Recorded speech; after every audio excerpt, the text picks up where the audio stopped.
మరో 4 రోజులు చలికి వడకాల్సిందే. ఇప్పటికే తెలంగాణ వ్యాప్తంగా కనిష్ట ఉష్ణోగ్రతలు పడిపోతున్నాయి. అనేక జిల్లాల్లో సింగిల్ డిజిట్లోనే కనిష్ట ఉష్ణోగ్రతలు నమోదవుతున్నాయి.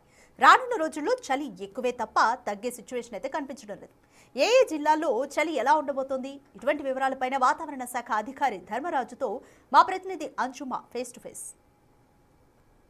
తెలంగాణ రాష్ట్ర వ్యాప్తంగా చలి తీవ్రత పెరుగుతోంది. ఏ జిల్లాల మీద అధికంగా ఉంది ఏంటి అనేది కూడా తెలుసుకుందాము. మనతో పాటు వాతావరణ శాఖ అధికారి ధర్మరాజు గారు ఉన్నారు.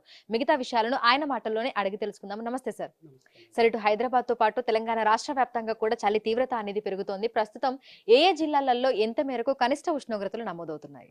ముఖ్యంగా తెలంగాణ రాష్ట్రంలో కనుక చూసుకున్నట్లయితే శీతలగాళ్ల ప్రభావం అనేది స్పష్టంగా కనిపిస్తుంది. గత 11వ తారీఖున కనుక చూసుకున్నట్లయితే రాష్ట్ర వ్యాప్తంగా కూడా చాలా చోట్ల ఈ యొక్క చలి తీవ్రత అనేది చాలా విపరీతంగా పెరిగిందనే చెప్పాలి. క్రమేపీ మళ్ళీ సాధారణ స్థాయిలో కొనసాగి తర్వాత తదుపరి 2 రోజులు కూడా మళ్ళీ తీవ్రతలో ఈ చలి అనేది కొనసాగిన సందర్భాలు కూడా చూసాము. ప్రస్తుతం కనుక చూసుకున్నట్లయితే నిన్నటితో పోలిస్తే స్వల్పంగా హెచ్చుతగ్గులు కనిపించినప్పటికీ కూడా ఈ యొక్క చలి తీవ్రత అనేది ఆదిలాబాద్, ఇంకా చూసుకున్నట్లయితే నగర శివార్లో ఉన్నటువంటి పటాన్ చెరువు పరిసర ప్రాంతాల్లో అయితే కొనసాగుతుంది.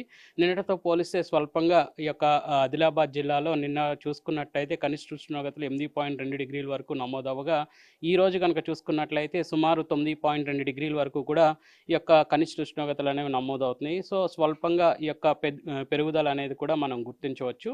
ఇంకా పటాన్ చెరువులో కూడా చూసుకున్నట్లయితే పటాన్ చెరువులో కనుక చూసుకుంటే మనకి సుమారు మనకి నిన్న కనుక చూసుకున్నట్లయితే 9.2 డిగ్రీల వరకు కూడా కనిష్ట ఉష్ణోగ్రతలు నమోదయ్యాయి. ఈ రోజు కనుక చూసుకున్న గణాంకాలు కనుక చూసుకున్నట్లయితే 8.2 డిగ్రీల వరకు కూడా ఈ యొక్క కనిష్ట ఉష్ణోగ్రతలు స్వల్పంగా తగ్గుదల అనేది కనిపించింది. ఏదేమైనప్పటికీ కూడా మెదక్లో కనుక చూసుకున్నట్లయితే నిన్నటి వరకు కూడా సింగిల్ డిజిట్లో కొనసాగినటువంటి ఈ యొక్క కనిష్ట ఉష్ణోగ్రతలు ఈ రోజు క్రమేపీ పెరిగాయనే చెప్పాలి. ఒక విధంగా నిన్నటి వరకు చూసుకున్నట్లయితే 9 డిగ్రీల వరకు కూడా కనిష్ట ఉష్ణోగ్రతలు కొనసాగితే ఈ రోజు కనుక చూసుకుంటే 10.2 డిగ్రీల వరకు కూడా కనిష్ట ఉష్ణోగ్రతలు అనేవి నమోదవుతున్నాయి. ఏదైనప్పటికీ కూడా స్వల్పంగా పెరుగుదల తగ్గుదల అనేది స్వల్పంగా ఉన్నప్పటికీ కూడా ఇటు ఆదిలాబాద్ మెదక్ జిల్లాల్లో మాత్రం స్థానికంగా ఉన్నటువంటి పరిణామాలను దృష్టిలో ఉంచుకొని ఇక్కడ శీతలగాళ్ల ప్రభావం అనేది కనిపిస్తుంది. రానున్న రోజుల్లో క్రమేపీ ఈ చలి సాధారణ స్థాయిలో కొనసాగినప్పటికీ కూడా 24 నుంచి 25 మళ్ళీ చలి తీవ్రత పెరిగే అవకాశం అయితే ప్రస్తుతం కనిపిస్తుంది. సో ఈ రోజు 17వ తారీఖు, ఈ రోజు ఏ జిల్లాలకు ఎటువంటి అలర్ట్స్ అనేవి జారీ చేయడం జరిగింది? అంచనా ప్రకారం కనుక చూసుకున్నట్లయితే రానున్న 5 రోజులు కూడా మనకి 17వ తారీఖు నుంచి సుమారు దాదాపు 21వ తారీఖు వరకు కూడా ఈ యొక్క కనిష్ట ఉష్ణోగ్రతలు రాష్ట్ర వ్యాప్తంగా ఏ విధంగా నమోదవుతాయి అనేది ఇక్కడ పొందుపరచడం జరిగింది. చూసుకున్నట్లయితే ఈ యొక్క ఆరెంజ్ కలర్ వచ్చేసరికి మనకి కనిష్ట ఉష్ణోగ్రతలు 5 నుంచి 10 డిగ్రీల వరకు కూడా ఎక్కడైతే నమోదవుతాయో ఆ జిల్లాలకు ఈ యొక్క ఆరెంజ్ కలర్ అనేది ఇవ్వడం జరిగింది.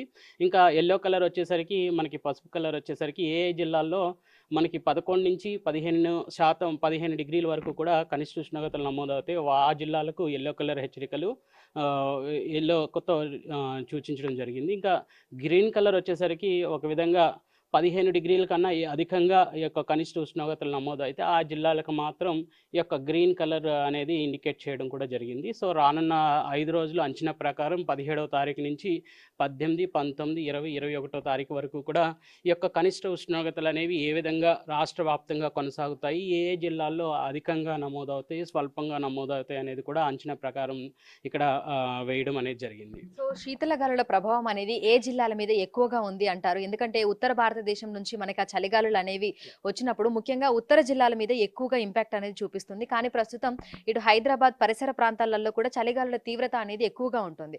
సో ప్రస్తుతం ఏ జిల్లాలకు అందుకు సంబంధించినటువంటి వార్నింగ్సే కావచ్చు లేదంటే సూచనలే కావచ్చు ఇచ్చారు? ప్రస్తుతం కనుక చూసుకున్నట్లయితే వాతావరణ పరిస్థితులు కనుక చూసుకున్నట్లయితే పొడిబారిన వాతావరణం కూడా కొనసాగుతున్నప్పటికీ రానున్న 5 రోజులు శీతలగాలుల ప్రభావం వల్ల ఉదయం పూట పొగమంచుతో పాటు ఈ యొక్క చలి తీవ్రత కూడా అధికంగా ఇటు ఉత్తర తెలంగాణ జిల్లాల్లో కొనసాగే అవకాశం కనిపిస్తుంది. వీటితో పాటు కనుక చూసుకున్నట్లయితే ఇటు మెదక్ ఇటువైపు కూడా మనకి ఈ యొక్క స్వల్పంగా ఈ యొక్క ఉష్ణ తీవ్రత కనిష్ట ఉష్ణోగ్రతలు నమోదవుతున్నప్పటికీ ఇక్కడ కూడా స్థానికంగా శీతలగాలుల ప్రభావం అనేది స్పష్టంగా కనిపిస్తుంది. Okay sir, thank you. So ఇటు హైదరాబాద్ తో పాటు పరిసర ప్రాంతాలలో ఏ విధంగా ఉండొచ్చు అంటారు? ముఖ్యంగా చూసుకున్నట్లయితే తెలంగాణ వ్యాప్తంగా గనక చూసుకున్నట్లయితే ఉత్తర తెలంగాణ జిల్లాల్లోనూ, పశ్చిమ భాగాల్లో కూడా ఈ యొక్క శీతలగాలుల ప్రభావం స్థానికంగా ఏర్పడేటువంటి అంశాలను బట్టి మనకి స్థానికంగా కూడా చలి తీవ్రత కొనసాగే అవకాశం కనిపిస్తుంది. ఏదేమైనప్పటికీ కూడా స్వల్పంగా ఈ యొక్క చలి తీవ్రత అనేది తగ్గుముఖం బట్టి సాధారణ స్థాయిలోనే చలి కొనసాగే అవకాశం అయితే కనిపిస్తుంది రానున్న 4-5 రోజులు కూడా. సో ప్రస్తుతం చూసుకున్నట్లయితే ఇటు హైదరాబాద్తో పాటు తెలంగాణ రాష్ట్ర వ్యాప్తంగా కూడా చలి తీవ్రత అయితే ఉంటుంది. అయితే ఈ రోజు నుంచి అంటే 17వ తారీఖు నుంచి 21వ తారీఖు వరకు సాధారణ స్థాయిలోనే చలి తీవ్రత ఉండే అవకాశం ఉన్నట్లుగా కూడా అధికారులు అయితే తెలుపుతున్నారు. విడుదల ప్రసాద్తో అంచుమ బిగ్ టీవీ హైదరాబాద్.